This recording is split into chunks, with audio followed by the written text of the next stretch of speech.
Il existe une illusion collective, un mirage d'une puissance absolue que nous avons tous accepté sans jamais la remettre en question. C'est l'image de l'homme indestructible. Celui dont les muscles luisent sous la sueur et les projecteurs, celui dont le regard ne scie jamais face au danger, celui qui encaisse la foudre et se relève systématiquement, triomphant, sous l'ovation assourdissante de la foule. Mais derrière cette mythologie hollywoodienne de l'invincibilité, derrière les milliards de dollars générés au box-office mondial et la gloire planétaire, se cache une réalité d'une noirceur insoupçonnable. L'histoire que je m'apprête à vous raconter n'est pas celle d'un héros d'action. C'est la tragédie intime, cruelle et vertigineuse d'un homme qui a passé son existence entière à bâtir une forteresse de chair et de muscles, tout simplement parce que son âme, elle, n'a cessé d'être mise en lambeaux par la vie. Ce que ce géant du cinéma a enduré dans le silence suffocant de son intimité, les deuils contre nature qu'il a dû traverser, les trahisons d'une violence inouïe qu'il a subie de la part de son propre sang, tout cela dessine une psyché humaine d'une complexité fascinante. Comment celui qui a incarné le sauveur infaillible pour des générations entières de spectateurs pouvait-il, chaque soir, s'effondrer sous le poids d'une impuissance absolue à sauver ses propres enfants? Dans les minutes qui viennent, nous allons disséquer l'anatomie de cette légende. Au-delà du vernis de la célébrité, nous allons plonger dans les abysses d'un esprit brisé, pour comprendre pourquoi ce sourire en coin, célèbre dans le monde entier, n'a jamais été une marque d'arrogance, mais la cicatrice béante d'une violence originelle. Préparez-vous, car si vous pensiez connaître cette icône, la vérité que vous allez découvrir va pulvériser toutes vos certitudes. Pour saisir l'ampleur de cette fracture fondamentale, il est impératif de remonter à la seconde exacte où tout a commencé. Nous sommes le 6 juillet 1946, dans l'atmosphère étouffante et stérile d'un hôpital de charité du quartier de Hell's Kitchen, à New York. La naissance de Sylvester Gardanzio Stallone n'est pas célébrée comme un miracle de la vie, elle s'inscrit d'emblée dans la douleur, le chaos et la faute clinique. Sa mère, Jacqueline, une femme au tempérament excentrique, profondément angoissée par l'accouchement, est entrée en travail dans un autobus municipal. Dans l'urgence absolue, les obstétriciens de garde se retrouvent face à des complications sévères. La panique s'installe. Dans un geste précipité qui scellera le destin de cet enfant avant même son premier cri, les médecins utilisent 2 paires de forceps. Le métal chirurgical, froid et implacable, enserre le crâne du nouveau-né. Et soudain, le dérapage. Les lames d'acier cisaillent accidentellement un nerf facial crucial. C'est une mutilation irréversible. La partie inférieure gauche de son visage est instantanément et définitivement paralysée. Son menton s'affaisse, sa lèvre inférieure pend inexorablement, et une partie de sa langue perd sa mobilité. Ce n'est pas un simple accident médical, c'est une condamnation à perpétuité. Ce traumatisme physique originel est le socle sur lequel va se construire toute l'architecture psychologique de son existence. Imaginez grandir avec un visage qui ne vous obéit pas, un visage qui reflète non pas vos émotions, mais l'incompétence d'un médecin fantôme. L'élocution de cet enfant devient gutturale, pâteuse, les mots s'empâtent dans sa bouche, le forçant à fournir un effort surhumain pour simplement se faire comprendre. À l'école, la cruauté des enfants est sans limite. Il n'est pas Sylvester. Il devient Monsieur Patate, bouche de travers. On pousse même le vice jusqu'à l'appeler Sylvia, une émasculation symbolique visant à détruire la moindre once de dignité chez ce petit garçon chétif. L'enfant devient le symbole du rejet, le visage même de la dérision. Mais le rejet social de la cour de récréation n'est qu'une égratignure comparée à la plaie béante qui s'ouvre au sein même de son foyer. La cellule familiale, censée être le sanctuaire ultime, se révèle être un abattoir émotionnel redoutable. Ses parents, Frank et Jackie, s'enferment dans un mariage toxique rythmé par les hurlements et la violence. Frank, un immigré italien venu chercher la fortune comme barbier, est un homme consumé par sa propre frustration. Et cette frustration, il la déverse avec une régularité glaçante sur ses fils. Les coups pleuvent, mais la véritable torture, celle qui mutile l'âme, réside dans les mots du père. Pourquoi ne peux-tu pas être plus intelligent, lui assène-t-il au quotidien.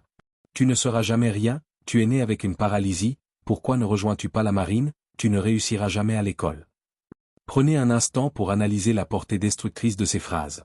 Un père qui réduit l'existence de son enfant à son handicap de naissance, qui le programme consciencieusement pour l'échec et la médiocrité. C'est un assassinat psychologique prémédité. Face à cette oblitération de son identité, l'enfant n'a que 2 choix, mourir de l'intérieur ou exister par la transgression. Puisqu'il ne peut pas obtenir l'amour et la validation de son créateur, il obtiendra son attention par le chaos. Il se lance dans des comportements d'une imprudence suicidaire. Il s'assoit dans la rue et chasse les mouches des voitures en marche avec une barre de plomb, il tire des flèches par la fenêtre de sa classe, il saute du toit de sa maison avec un parapluie en guise de parachute, se fracassant le bras sur le bitume.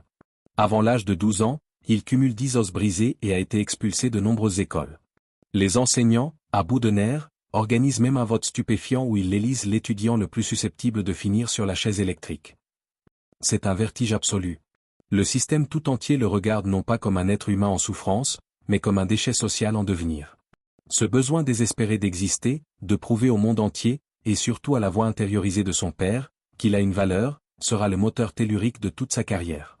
D'ailleurs, si cette résilience face à la toxicité parentale et au harcèlement résonne en vous, si vous comprenez à quel point les blessures de l'enfance sculptent nos destins d'adultes, prenez une seconde pour vous abonner et aimer cette vidéo. Car la manière dont il va transmuter cette douleur est l'une des leçons de survie les plus bouleversantes de l'histoire moderne.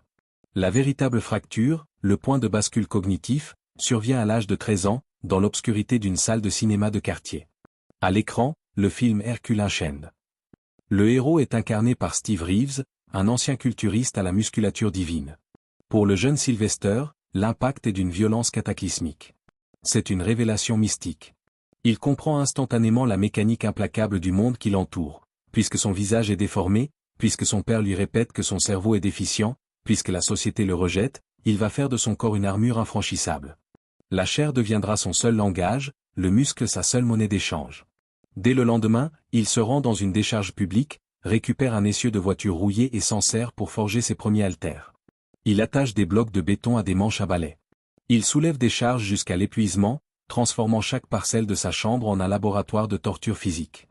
Il s'enregistre pendant des heures sur un magnétophone à bande, récitant des poèmes de Walt Whitman, écoutant inlassablement ses propres défauts de prononciation pour tenter, syllabe par syllabe, de corriger son élocution paralysée.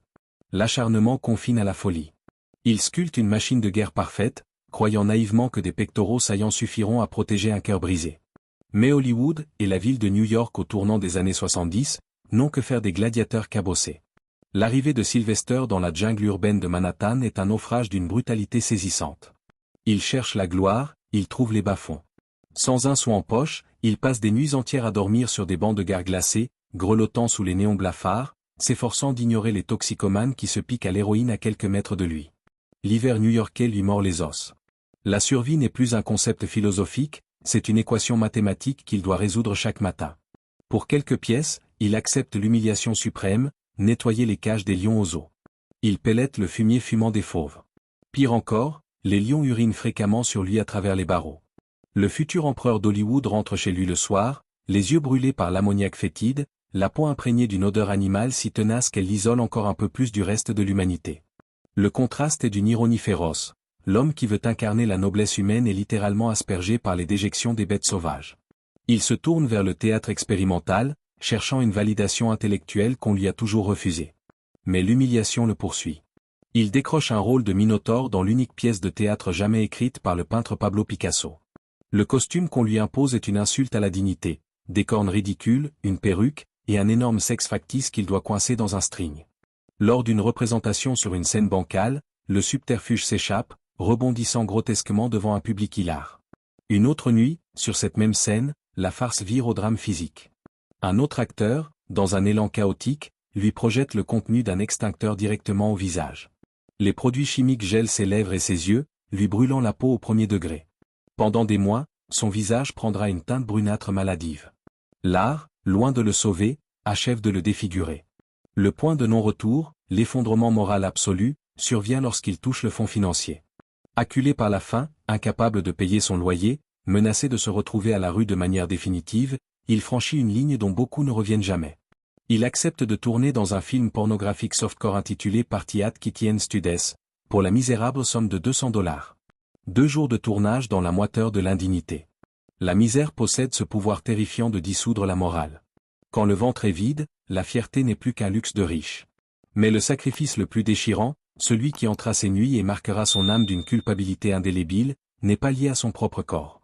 C'est lié à la seule créature vivante qu'il avait aimée inconditionnellement, au-delà de sa paralysie, au-delà de ses échecs, son chien. Un boule-mastif nommé Butkus.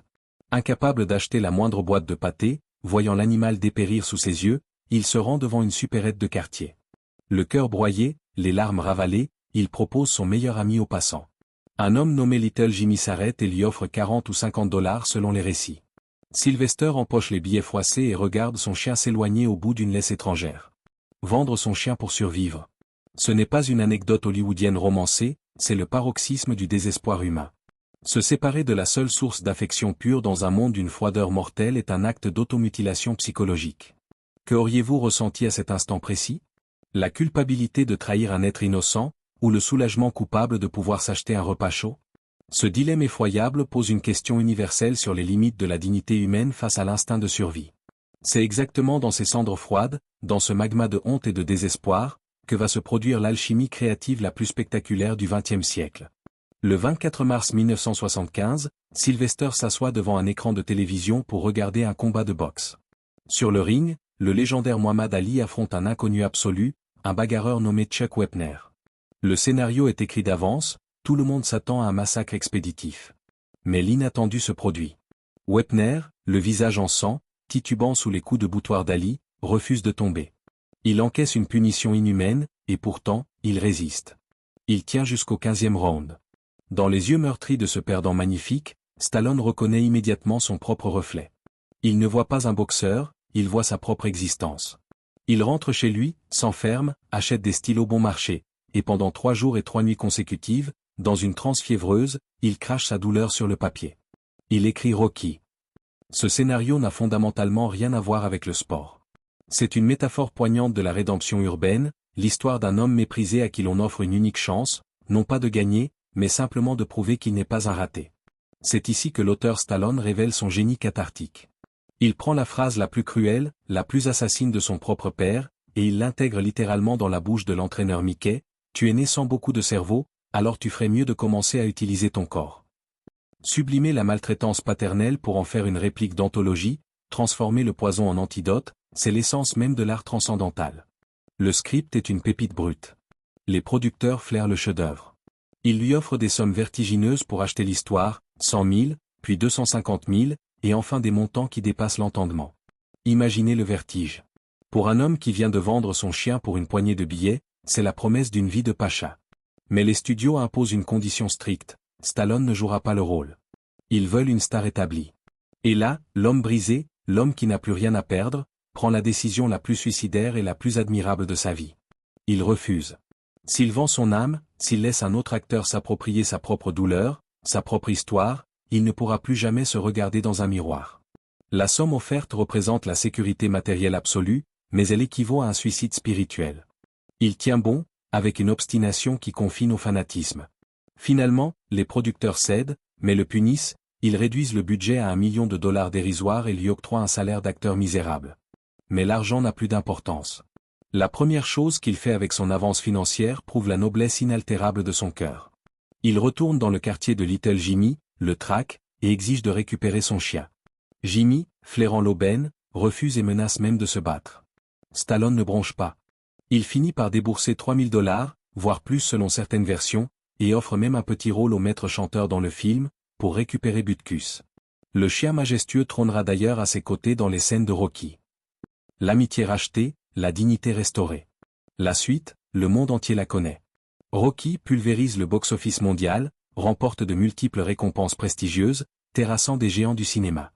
La gloire s'abat sur lui avec la violence d'une mousson. Il devient instantanément l'une des figures les plus reconnues de la planète. La plupart des biographies expéditives s'arrêtent sur cette image de triomphe de l'outsider. Mais c'est une illusion d'optique terrifiante. Car si l'ascension professionnelle est fulgurante, l'effondrement de sa vie intime ne fait, en réalité, que commencer. Le succès public est une drogue qui masque la douleur, mais qui ne guérit jamais la plaie originelle. Au sommet de son art, alors que les foules scandent son nom dans les rues du monde entier, la fatalité frappe de l'intérieur. Et elle s'en prend à ce qu'il a de plus sacré, sa descendance. En 1979, il devient père de son deuxième fils, Sergio. Très tôt, le comportement du petit garçon alarme. Il est distant, s'emmure dans un silence opaque, répète des gestes mécaniques, ne soutient pas le regard de son père colosse. Le diagnostic médical tombe comme une guillotine, autisme sévère.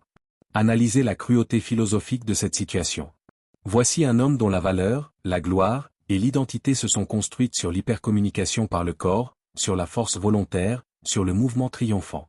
Et il se retrouve face à son propre enfant, dont l'esprit est barricadé derrière des murs invisibles qu'aucun coup de poing, qu'aucune somme d'argent ne pourra jamais briser.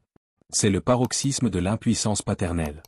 Il se confiera, la voix brisée, lors d'une interview déchirante, avouant qu'il n'y a pas de véritable lien traditionnel et qu'il doit devenir son compagnon de jeu, incapable de le forcer à entrer dans son monde. Il refuse de placer l'enfant dans une institution, finance massivement la recherche sur l'autisme, fait construire un jardin d'éveil gigantesque dans sa propriété. Mais la vérité froide demeure, le héros invincible de l'écran ne peut pas sauver l'esprit de sa propre chair. C'est une défaite quotidienne, silencieuse, qui ronge l'âme. Mais la tragédie familiale est un trou noir qui n'a pas fini de dévorer sa lumière. Son fils aîné, Sage, né en 1976, tente de trouver sa place dans l'ombre titanesque et écrasante de son père. Les relations père-fils sont d'une complexité vertigineuse. Sage joue avec lui dans le 5e volet de la saga Rocky et dans d'autres productions. À travers l'écran, ils rejouent leurs propres fractures. Stallone a souvent avoué, rongé par la culpabilité, qu'il n'avait pas été un père présent, que l'ivresse du cinéma et de la gloire l'avaient tenu éloigné des années cruciales de la croissance de ses garçons. Il essaie de réparer les pots cassés à l'âge adulte. Mais la mort ne laisse jamais le temps aux hommes de terminer leur phrase. Le 13 juillet 2012, une onde de choc macabre paralyse Hollywood. Sage Stallone est retrouvé mort dans sa résidence de Los Angeles. Il a 36 ans. Les premiers jours qui suivent la découverte du corps sont une abomination absolue. La presse à scandale, avide du sang des idoles tombées, propage instantanément de fausses rumeurs. On le traîne dans la boue, on juge l'éducation du père.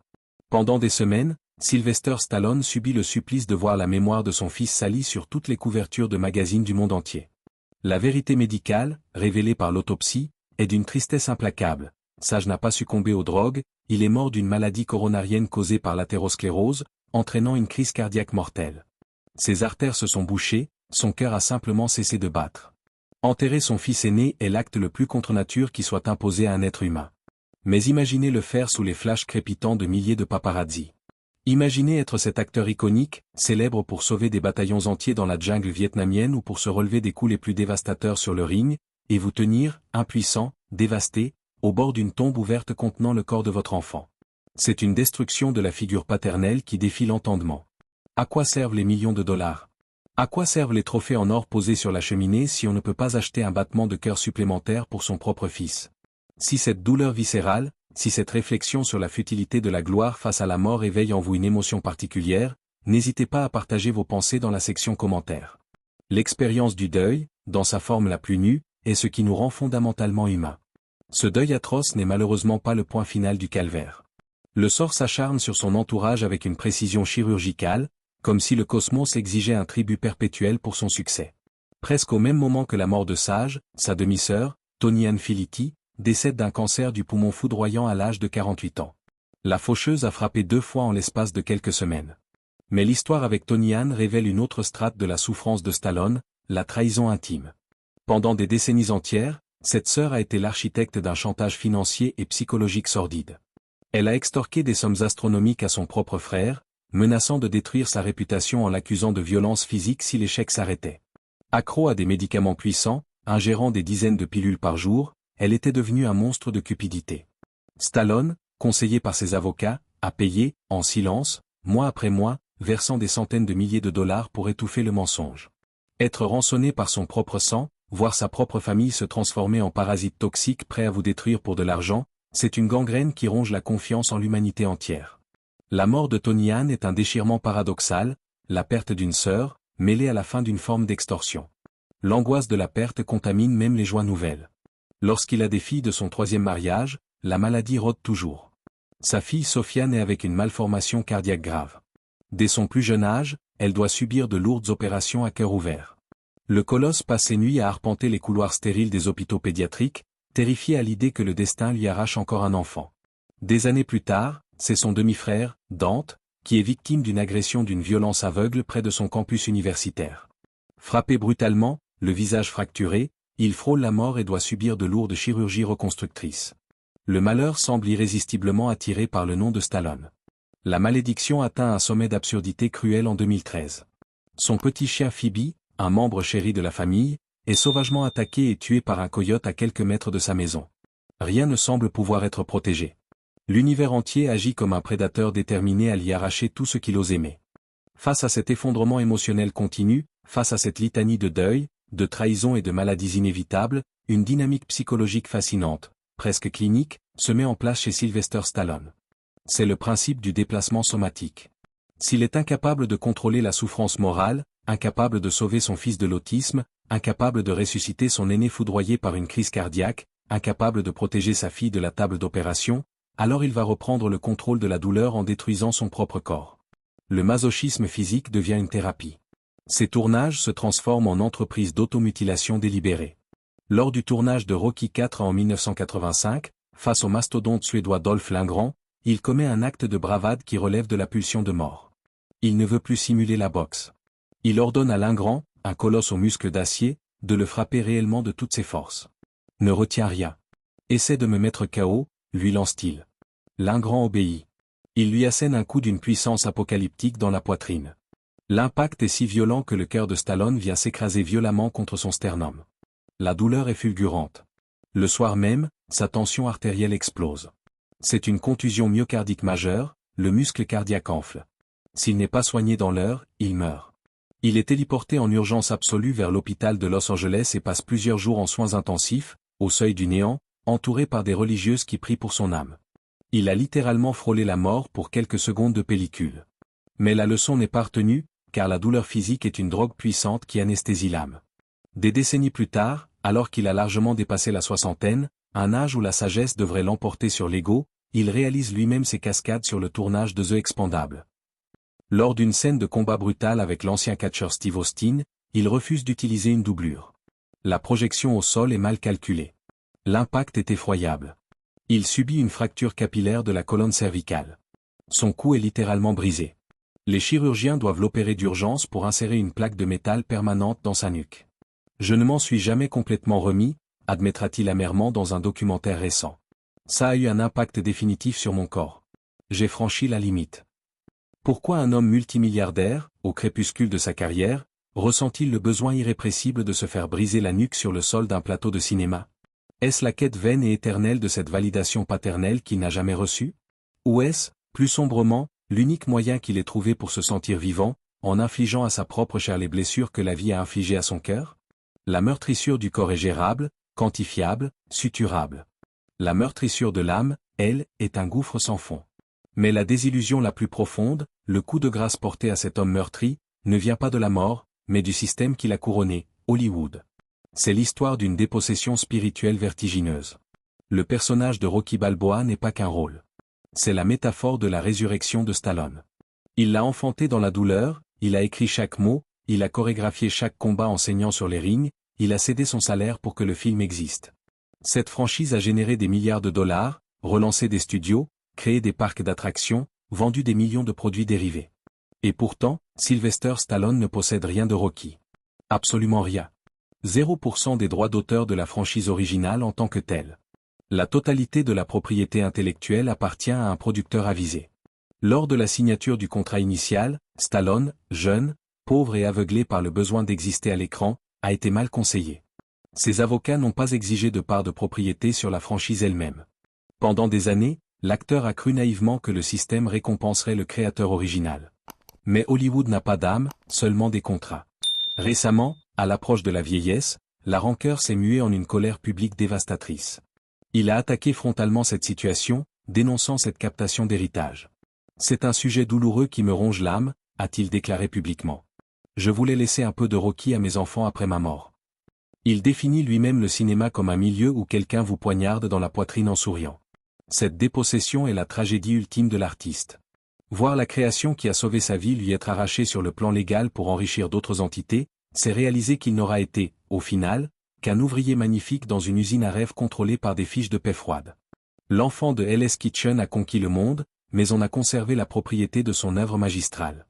Si cette injustice systémique, cette manière dont les créateurs sont souvent broyés par les machines financières vous indigne, c'est le moment de vous abonner et de faire entendre votre voix. Comprendre les coulisses de la création, c'est aussi comprendre la violence du monde moderne. Au crépuscule de son existence, après avoir survécu à la paralysie, à la pauvreté, à la perte de son enfant, aux mutilations physiques et aux frustrations artistiques, le repos n'est toujours pas garanti. En 2022, son mariage de longue date avec Jennifer Flavin s'effondre brutalement. Elle demande le divorce publiquement.